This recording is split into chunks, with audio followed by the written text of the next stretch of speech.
Hello! Welcome back mga ka-eaters! May bago na naman akong lulutuin. Ano pang hinihintay nyo? Tara na sa kusina! Let's go!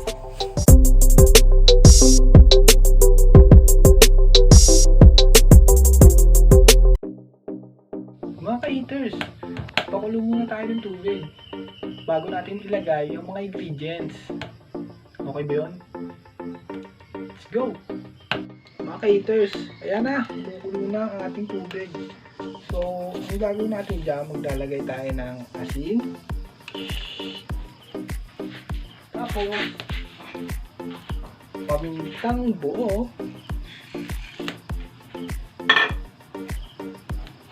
Ating bawang, uy, lagdag. Sibuyas. Ang ating lemongrass. Boom!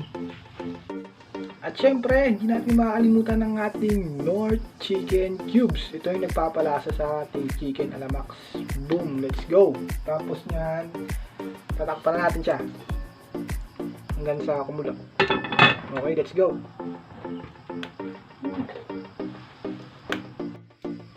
Okay mga ka-eaters, habang iniintay natin kumulo ang ating ingredients, itong ating lemongrass, ilalagay lang natin ito sa may balat ng ating chicken para mas lalo siyang maging mas malasa. Okay? Okay mga ka-eaters, ayun na, kumukulo na ang ating ingredients. Ilalagay na natin ang ating half chicken. Papakuloyin lang natin siya ng mga 30 to 45 minutes.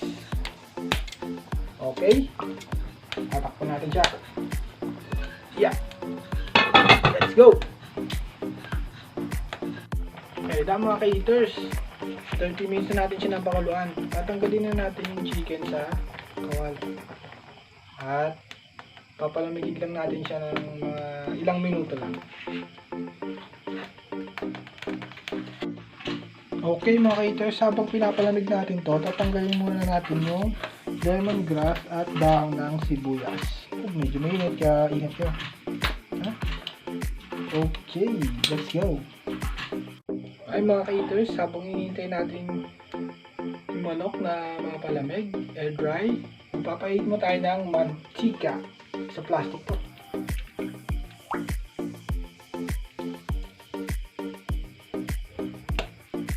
Diyan.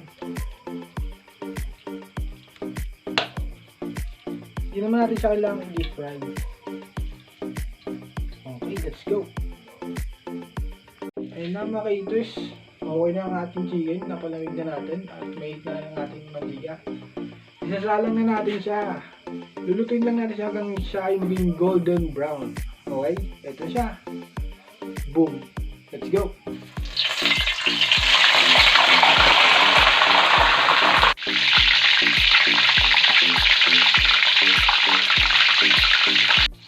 Okay mga puli, pag nakakita nyo natin ang mga ganyan, golden brown na, pwede na alam dyan, balik pa rin.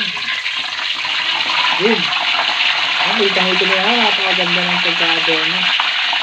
Ganyan lang.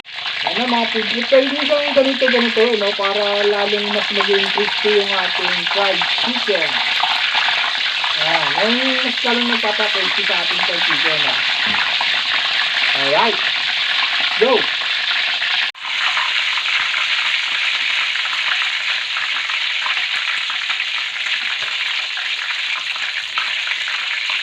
Ito na ang ating chicken alamax mga ka-eaters. Pwede na siyang i-partner sa salsa o kaya ketchup. So ketchup nung available sa amin kaya ito na. So napakasarap ng i-partner sa mainit na kanin.